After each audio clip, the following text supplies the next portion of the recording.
Dengan barang fana kau membayar dosaku, dengan darah yang mahal, tiada noda dan celah. Kita membaca Yohanes pasal 3. Pada perikop yang pertama ini ada beberapa yang kita boleh perhatikan. Pertama, ketika percakapan Nikodemus dengan Yesus. Nikodemus ini adalah seorang ahli agama, ya, bahkan pemimpin agama orang Yahudi, ya, asli Farisi, ya. Dan dia tahu betul bagaimana itu tentang keagamaan, bagaimana tentang hukum Musa. Tetapi selama Yesus ada di Yerusalem, di Galilea dan sekitarnya, nah dia tahu apa yang dilakukan oleh Yesus ini. Tetapi karena dia tokoh, jadi dia tidak terlalu berani mengikuti atau dengan kata lain ngumpul, ya. Karena dia tokoh, jadi gengsi, ya. Nah, kita melihat di sana, tetapi secara diam-diam dia datang kepada Yesus. Lalu dikatakan demikian, dikatakan oleh Nikodemus. Ia datang pada waktu malam, jadi supaya nggak dilihat orang. Nah, kalau dia datang pagi, siang, maka dilihat orang, seorang tokoh terkenal, ya, di orang Yahudi sedang mendatangi Yesus. Jadi gengsi, malu, ya. Maka dia datang malam supaya tidak dilihat oleh masyarakat, supaya tidak, artinya rasa malu sebagai tokoh. Lalu dia datang malam karena hatinya ini penuh pertanyaan. Jadi dia sudah kuasai hukum Taurat, dia sudah kuasai hukum Musa, dia sudah kuasai soal apa dalam keagamaan. Tetapi ketika Yesus ada di Yerusalem, nah hati dia ingin bertanya sesuatu. Ini orang atau ini yang datang ini kok beda dengan nabi-nabi sebelumnya. Nah, itu pemikiran dalam hatinya. Lalu dia katakan sana, Rabi, kami tahu bahwa engkau datang sebagai guru diutus Allah. Sebab tidak ada seorang pun dapat mengadakan tanda-tanda yang engkau adakan jika Allah tidak menyertainya. Nah, jadi dia tahu, dia dengar di sana dilakukan mujizat, yang buta melihat, yang lumpuh berjalan. Nah, dia dengar, tapi mau dia datangin malu, atau bukan dengan kata lain gengsi, ya, gengsi dengan ketokohannya. Akhirnya dia datang malam, tapi dia penasaran. Ini tokoh yang satu ini belum pernah saya dengar dengan melakukan mujizat. Dia tanyalah diam-diam. Nah, dia katakan, apa yang dikatakan sana? Dia katakan begini, bahwa apa tanda-tanda yang kau lakukan? Allah menyertai. Yesus menjawab, katanya, aku berkata kepada sesungguhnya jika seorang tidak dilahirkan kembali. Nah, langsung Yesus ke topik lain, ya. Yesus berkata, Yesus menjawab, katanya, aku berkata kepada sesungguhnya jika seorang tidak dilahirkan kembali, ia tidak dapat melihat kerajaan Allah. Nah, ini kan Nikodemus ini kan berpikir secara jasmani, secara agamawi, secara logika. Sementara Yesus berbicara adalah secara rohani, ya, secara perkara sorga. Sehingga dikatakan kalau tidak orang dilahirkan kembali, maka orang itu tidak melihat kerajaan Allah. Dan dikatakan bagaimana mungkin saya dilahirkan? Nah, ini kan ditanggapi, dijawabnya secara jasmani. Nah, saya ini udah tua, masa saya mau masuk ke rahim ibu saya? Tetapi Yesus berkata, aku berkata kepadamu, seorang tidak dilahirkan air dan roh, ya. Sesungguhnya jika seorang tidak dilahirkan dari air dan roh, ia tidak dapat masuk ke dalam kerajaan Allah. Nah, kalau tadi masih dikatakan Yesus tidak melihat kerajaan Allah, tetapi ini diperdalam lagi, tidak bisa masuk. Nah, mungkin kalau kita berkata, kalau tidak bisa melihat nggak apa-apa, yang penting bisa masuk. Tetapi ini bukan saja tidak bisa melihat, masuk pun tidak bisa. Maka dikatakan bagaimana? Harus saya bisa lahir kembali. Tetapi Yesus menerangkan, lahir kembali itu adalah lahir dengan air dan roh. Nah, perlu saya beritahu secara firman, jadi bukan secara agamawi. Itu yang seringkali orang menanggapi agamawi. Pernyataan Yesus ini adalah secara firman. Kalau tidak dilahirkan dengan air, dari air dan roh, ia tidak masuk dalam kerajaan Allah. Nah, dijawab, apa yang dilahirkan dari daging adalah daging, apa yang dilahirkan dari roh adalah roh. Dia bertanya, bagaimana mungkin? Lalu Yesus berkata, jadi yang dilahirkan dengan air ini maksudnya baptisan air, ya. Jadi dengan kata lain, Yesus ini berkata, orang itu harus mengalami baptisan air. Lalu dikatakan begitu, dan dilahirkan dari roh, artinya dibaptis dengan baptisan roh. Nah, hari Kamis kita akan memperingati kenaikan Tuhan Yesus ke surga. Hari Jumat itu adalah mulai dari Jumat, Sabtu, Senin, Selasa, Rabu, Kamis sampai Sabtu berikutnya. Nah, kita di tempat ini mengadakan doa 10 malam. Artinya doa memperingati hari ketuhanan Roh Kudus.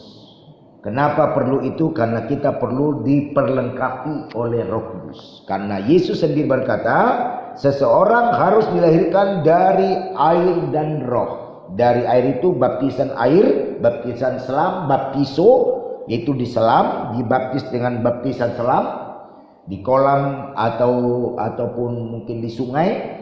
Nah, dilakukan oleh hamba Tuhan.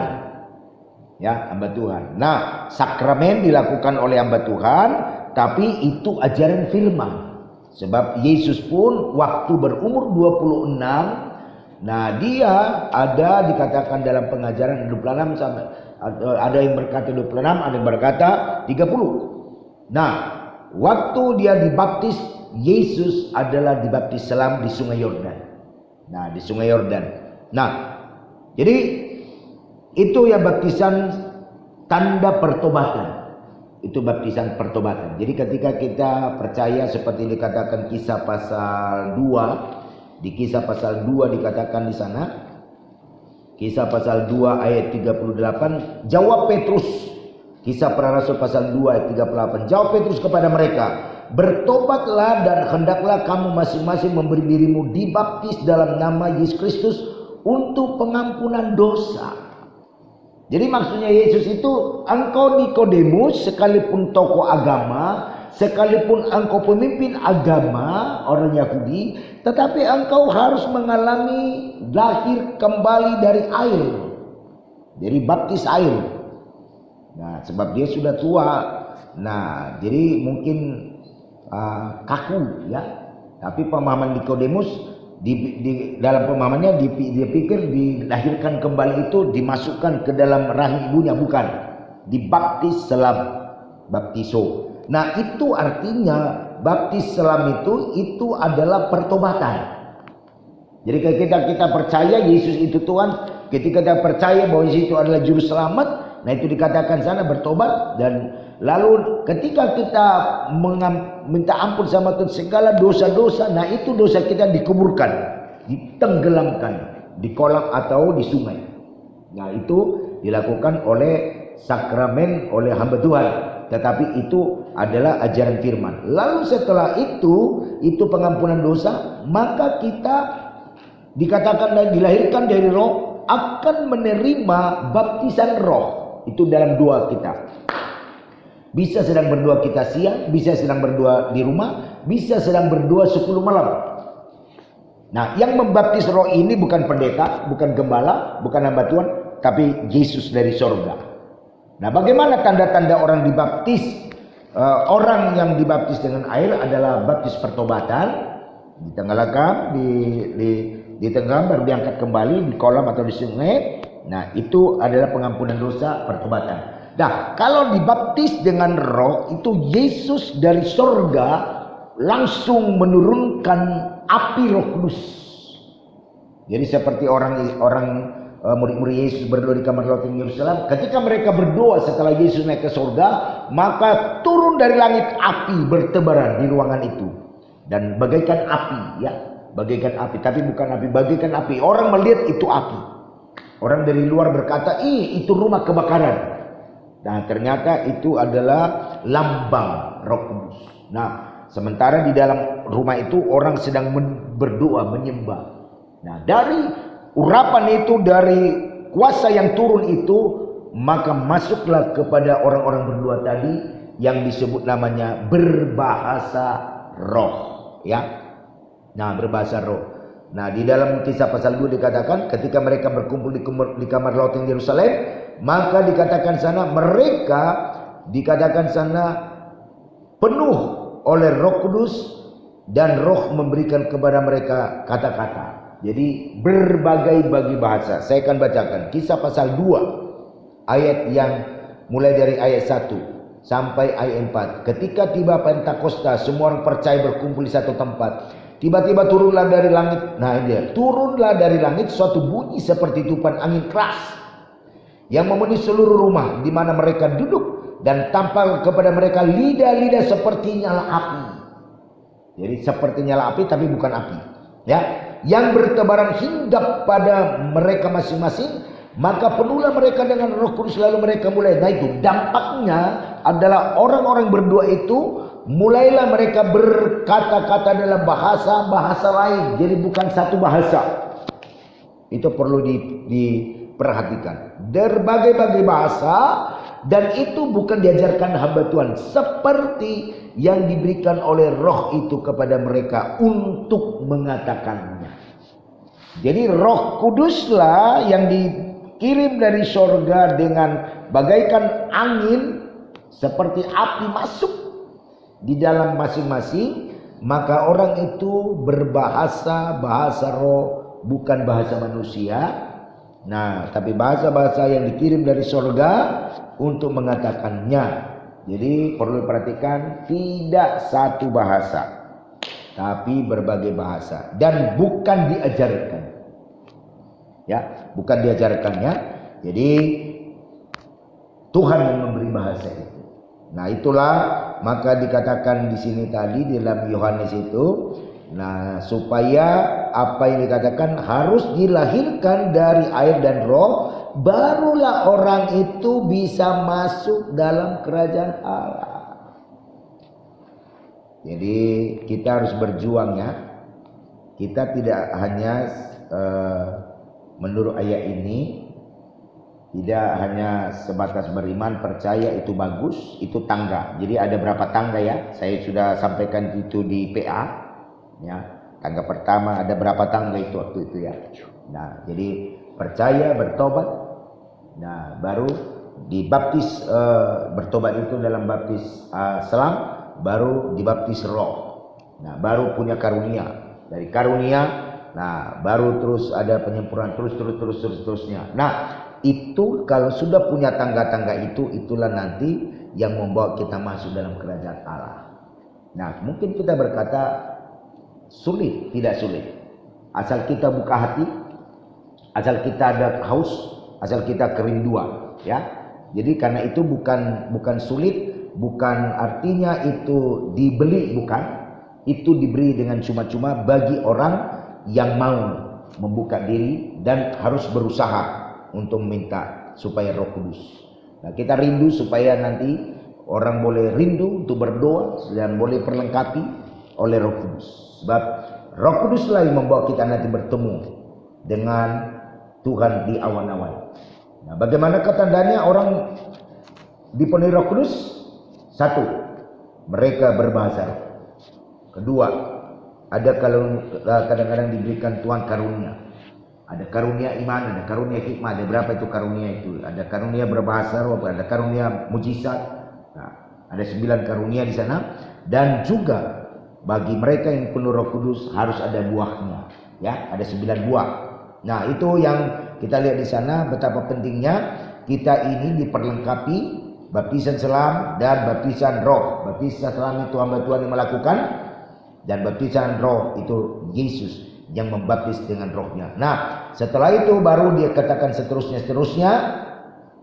Maka dikatakan di sana, pada saya lompat saja ke ayat 13, tidak ada seorang pun yang telah naik ke surga selain dari Dia yang telah turun dari surga, yaitu Anak Manusia.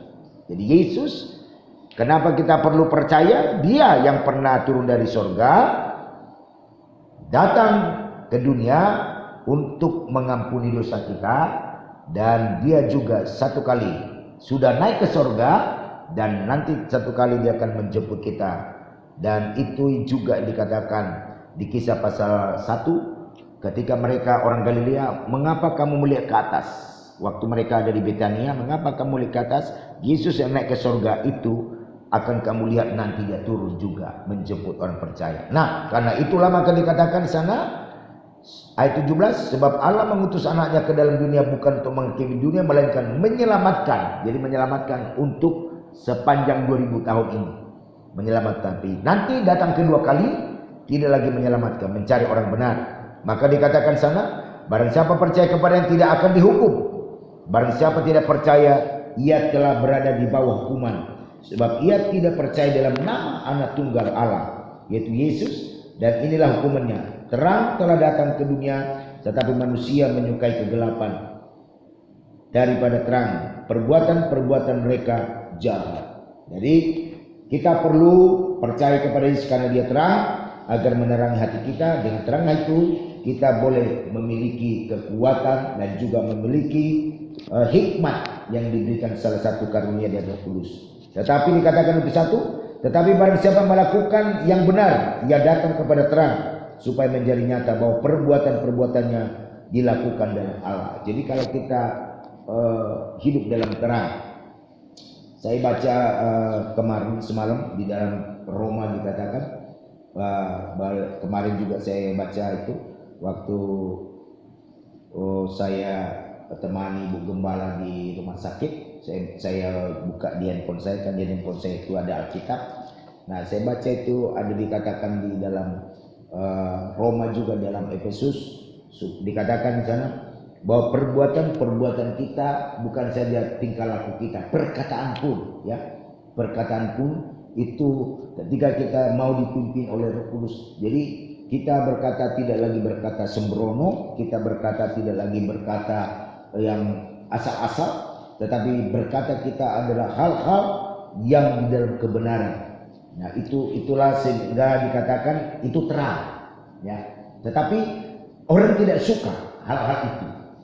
Orang lebih suka hal-hal kegelapan. Maka dikatakan sana, sebab barang siapa melakukan benar, ia datang kepada terang, supaya menjadi nyata bahwa perbuatan-perbuatan yang dilakukan dalam Allah. Jadi sikap kita, perbuatan kita ini, kita harus menteladani daripada pribadinya Yesus. Nah, itu diterangkan kepada orang-orang yang ada pada waktu itu dalam pelayanan Yesus. Berikutnya, lalu dikatakan selanjutnya, kesaksian Yohanes tentang Yesus. Dan di sini kita lihat ada satu perbedaan antara murid Yesus dengan muridnya Yohanes.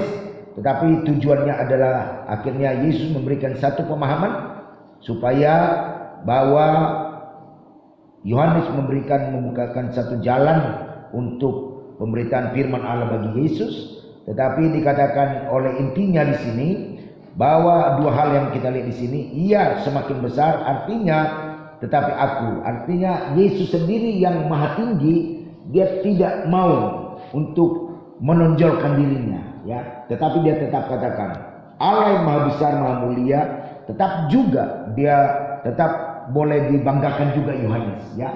Sebab pada masa itu Yohanes belum ditangkap, belum dipenjara pada masa itu. Dan seterusnya dikatakan di sana, siapa yang datang dari atas adalah di atas semuanya, siapa yang berasal dari bumi termasuk dan berkata-kata dalam bahasa bumi. Itu yang saya katakan tadi. Jadi kita ini sedang dituntun, diarahkan dalam pola berpikir, dalam pola berbuatan, dalam pola berkata, ya, agar tidak berkata-berkata dengan sembrono. Sebab dikatakan sana, orang yang datang dari surga akan berkata-kata dengan bahasa surga, bahasa rohani. Orang berkata dengan bahasa dunia itu tadi sembrono, maka itulah yang disebut berkata-kata dalam kegelapan. Sehingga dikatakan sana seterusnya ayat 34, sebab siapa yang diutus Allah, dialah yang menyampaikan firman Allah, karena Allah mengaruniakan rohnya yang tidak terbatas. Bapa mengasihi anak yang telah menyerahkan segala sesuatu kepadanya.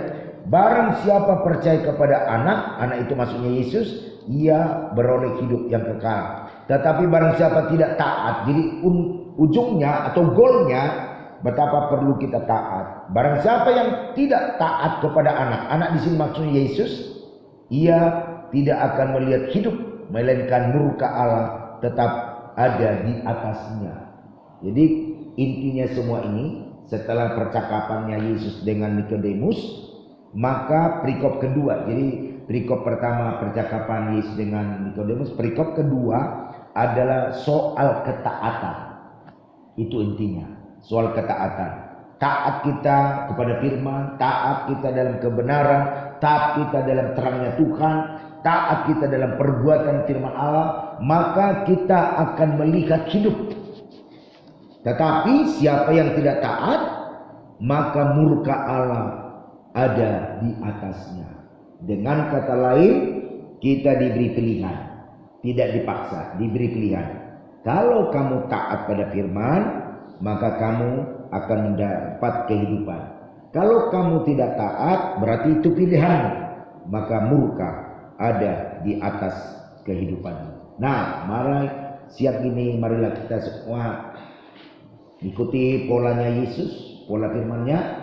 Nah, supaya kita memohon kepada Tuhan, yang tidak lama lagi kita akan 2:10 malam, kita memohon Tuhan, saya kepingin, saya rindu, saya mohon kepadamu. Jadi ini kehausan ya, kehausan kerinduan untuk memohon. Maka dikatakan oleh firman Allah, mintalah maka kamu akan beri. Nah, dan Tuhan pun akan memberikan kepadamu Roh Kudus, ya. Itu dikatakan di dalam firman Allah. Sehingga dikatakan kalau kita meminta bukan saja apa yang kita butuhkan, ya, apa yang kita butuhkan, tetapi Tuhan pun sampai memberikan kepada kita rohnya. Saya akan baca sebagai penutup. Sebagai penutup dalam Lukas pasal 11. Lukas pasal 11. Oleh karena itu aku berkata kepadamu, mintalah maka kamu akan diberikan. Carilah maka kamu akan mendapat. Ketuklah maka pintu akan dibukakan bagimu.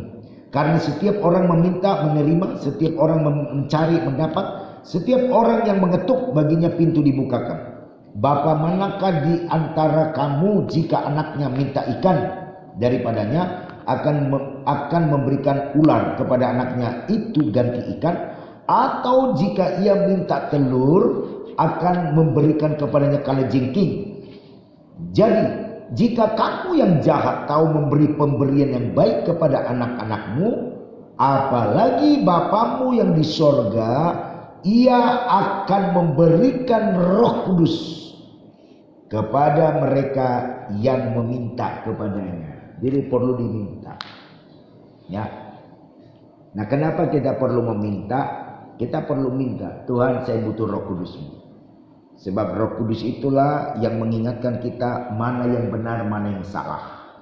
Roh Kuduslah menuntun kita agar kita ini hidup berjalan di atas kebenaran, hidup berjalan di atas kesucian, hidup di atas apa yang diperintahkan untuk taat. Dan juga dikatakan tadi kita sudah baca, tanpa dilahirkan air dan roh, bukan saja tidak bisa melihat kerajaan Allah, tetapi tidak masuk. Jadi dengan kata lain, lalu bagaimana kekristenan kita ini? Sekian lama bahkan sekian puluh tahun nanti kita Kristen, kalau toh tidak masuk kerajaan Allah, jadi kira-kira jadi apa ya? Nah, sayang banget kan? Nah, ibaratnya kita sudah jalan setengah lagi tidak tertempuh. Seperti bangsa Israel sudah mau sampai di tanah Kanaan, tinggal ibaratnya sudah dilihat itu Kanaannya, tinggal menyeberang. Tetapi karena mereka tidak taat, maka mereka tidak sampai. Yang sampai yang hanya berumur 20 tahun ke bawah. Yang umur 20 tahun ke atas hanya Yosua dan Kaleb. Kenapa? Mereka semua mati di tengah jalan. Cuman satu rahasianya, kenapa? Karena mereka tidak taat. Nah, kita berdoa supaya kita pun tidak hanya di bumi, tapi kita pun kelak bisa masuk surga. Nah, bagaimana supaya kita masuk surga? Harus dilahirkan dari air dan harus dilahirkan dari roh. Dan itu bukan ajaran doktrin gereja, itu ajaran firman. Yesus yang sampaikan itu tadi. Di dalam firman-Nya Yohanes pasal 3. Harus dilahirkan air, baptisan air, harus dilahirkan roh, yaitu dibaptis oleh Yesus dengan Roh Kudus. Kita harus penuh. Kita harus berusaha supaya kita penuh Roh Kudus. Bagaimana katanya? Tapi dengan catatan jangan sampai ikuti cara-cara orang di luar sana. Supaya dibilang dia penuh Roh Kudus, dia tukang-tukangi dia berbahasa roh. Padahal itu bukan dari Roh Kudus. Ya. Jadi lebih bagus jangan. Ada waktunya nanti Tuhan memberikan kita, kalau misalnya tahun ini kita sudah berusaha 2:10 malam belum penuh, tapi jangan kita ikut-ikutan. Nanti nggak enak saya dibilang saya nggak penuh Roh Kudus. Jangan. Lebih bagus kita apa adanya. Kalau memang belum dipenuhkan Roh Kudus ya sudah, jalani aja. Yang penting terus hidup kita percaya, bukan saja nanti di 2:10 malam. Bisa kita waktu di dalam berdua di rumah, berdua di gereja, bisa. Roh Kudus bisa bekerja. Ya. Yang penting kita tidak mengikuti yang salah. Sebab banyak begitu saya lihat ketika dia malu, kiri kanannya sudah berbahasa roh, dia tidak berbahasa roh, akhirnya diikuti cara bahasa roh tetangganya. Bagaimana di sebelahnya berbahasa segitu. Nah itu bukan seperti itu. Harus Tuhan yang memberikannya. Nanti saya akan kerangkan itu lebih dalam pada 2:10 malam. Ya, 2:10 malam. Nah itu harus punya pengalaman. Ya, jadi bukan dibuat pengalaman. Kalau pengalaman saya pribadi, ketika saya pertama-tama kelas 2 SMA, ya kelas 2 SMA saya di situ saya dipenuhi Roh Kudus. Nah lidah saya itu diputar. Waktu saya hanya berdoa haleluya, haleluya, cuman itu aja doa saya. Haleluya, haleluya, terpuji Tuhan, haleluya. Saya tidak minta waktu itu, walaupun pada waktu itu saya butuh uang kos. Saya waktu itu butuh uang SPP, saya tidak minta itu. Hanya saya minta Tuhan, haleluya, terima kasih. Tiba-tiba lidah saya bisa terputar, terus ada bahasa baru. Nah, bahasa baru. Nah, bahasa baru itu yang sampai sekarang diperkaya Tuhan. Cuman satu kata waktu itu, waktu pertama satu kata bahasa itu. Nah kalau saya tidak bisa tahu tuh, kalau saya ngomong sekarang nggak bisa. Tunggu menyembah, nanti tunggu di Roh Kudus mengurapi saya, memberikan bahasa itu baru saya. Jadi kalau lagi seperti ini nggak bisa dihafal. Dan itu nggak bisa saya ingat, nggak bisa. Bahasa apa itu saya nggak ingat. Nah itulah pekerjaan roh. Jadi kalau orang baru menyembah 1 menit sudah dianggap itu bahasa roh. Nah, jadi saya nggak tahu, hanya dia yang tahu ya, apakah itu hafalan, nah apa enggak. Tapi kita ajaran firman Allah dan selalu di Pantekoste itu selalu diajarkan sangat itu ketat. Tidak boleh artinya ikut-ikutan. Jadilah apa adanya kita. Kalau memang itu diberi, ya puji Tuhan. Kalaupun belum diberi, tidak apa-apa. Tidak apa-apa. Karena pada satu kali nanti sebelum Yesus menjemput umatnya yang setia, tapi yang penting setia dulu, setia, taat, lakukan firman. Bisa saja pada saat penjemputan Tuhan nanti orang itu dilengkapi Tuhan dengan Roh Kudusnya. Bisa, semua bisa. Yang penting hati kita ini terus haus cari Tuhan supaya kita diperlengkapi oleh Tuhan. Puji Tuhan, itu saja pemahaman. Biar nanti lebih dalam lagi saya boleh uraikan pada saat 2:10 malam. Setiap 2:10 malam nanti selalu diberikan perenungan-perenungan singkat supaya itu menjadi acuan kita untuk menyembah Tuhan. Tuhan Yesus menolong kita, Tuhan Yesus menolong memberkati, Tuhan Yesus memberkati kita semua dalam pemahaman firman yang kita sudah baca dan renungkan pada siang ini. Tuhan memberkati. Mari kita akan masuk dalam doa-doa syafaat kita. Bukan dengan emas perak kau menebus diriku, oleh segenap kasih dan pengorbananmu.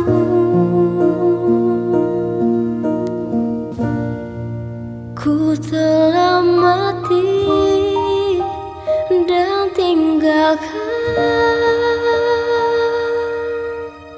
cara hidupku yang lemah. Semuanya sia-sia dan tak berarti.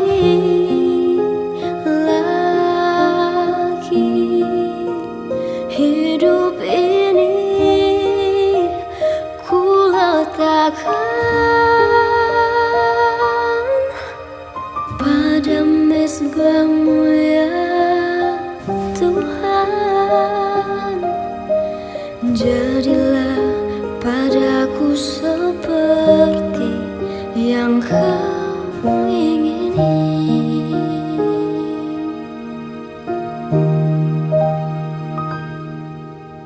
Bukan dengan emas perak kau menebus diriku, oleh segenap kasih dan pengorbananmu.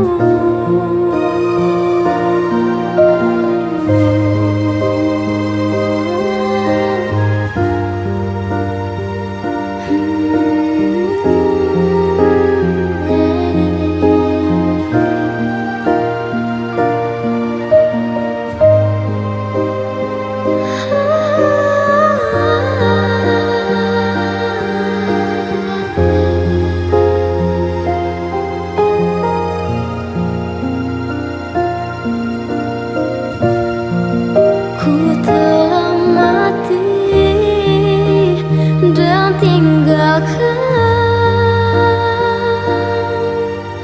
cara hidupku yang lama. Semuanya sia-sia dan tak berarti lagi. Hidup ini ku letakkan pada mezbah-Mu ya Tuhan. Jadilah padaku seperti yang